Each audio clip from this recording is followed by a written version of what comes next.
প্রতিবেশী দেশ ভারতের গোয়েন্দা সংস্থা রয়ের কাছ থেকে প্রেসক্রিপশন নিয়ে বাংলাদেশে রাজনীতি চলবে না বলে মন্তব্য করেছেন জাতীয় নাগরিক পার্টির দক্ষিণাঞ্চলের মুখ্য সংগঠক হাসনাত আব্দুল্লাহ। গতকাল বৃহস্পতিবার নিজের ভেরিফাইড ফেসবুক অ্যাকাউন্টে দেয়া এক পোস্টে তিনি এ মন্তব্য করেন। হাসনাত লিখেছেন, রয়ের স্টেশন হেডের সঙ্গে মিটিং করে তাদের প্রেসক্রিপশন নিয়ে এসে বাংলাদেশে রাজনীতি চলবে না। এই পোস্টটি ফেসবুকে দেওয়ার পর তা মুহূর্তের মধ্যেই ভাইরাল হয়ে যায়।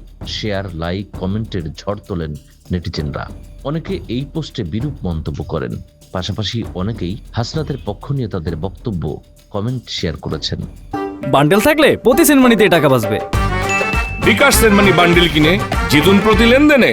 এর আগে গত 15 এপ্রিল আওয়ামী লীগকে নিয়ে একটি পোস্ট দেন তিনি। সেই পোস্টের পর দেশের রাজনীতিতে তা আলোচনার ঝড় তোলে। ওই পোস্টে হাসনাত লিখেন, যেদিন থেকে আমাদের আওয়ামী বিরোধী অবস্থান এবং কম্প্রোমাইজের রাজনীতির বিরোধিতাকে শিষ্টাচার বহির্ভূত বলা শুরু হয়েছে, সেদিন থেকেই আওয়ামী লীগের মিছিল বড় হতে শুরু করেছে। যারা কম্প্রোমাইজের রাজনীতি করছেন তাদের সতর্ক করছি, অতি শীঘ্রই আওয়ামী লীগ নিয়ে সিদ্ধান্তে আসুন, না হলে আপনারা করবেন কম্প্রোমাইজের রাজনীতি আর আমি করব শিষ্টাচার বহির্ভূত আচরণ। আমি শিষ্টাচার বহির্ভূত আচরণ শুরু করলে নিতে পারবেন না, সাবধান হয়ে যান।